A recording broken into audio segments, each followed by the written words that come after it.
This is how you can add a watermark or logo into a video. So we're going to be using this little segment here, and we're actually going to be creating another video track. So we can put the logo on it. And I have this GTA 5M logo that I'll be putting on here. Actually, I'll have to get a different logo because that does not have a clear background.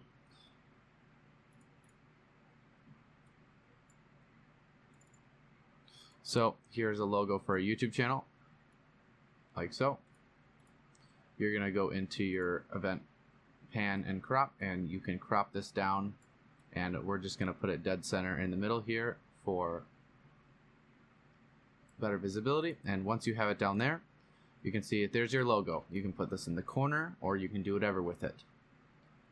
Now what you can do is you can lower the opacity, and now you can kind of see through it. This is where you put it in the corner, and you can just mess around with it until you have the opacity that you like. Maybe you just want a very slim watermark, just like so. Just showing that this is your video and no one else can use it, stuff like that.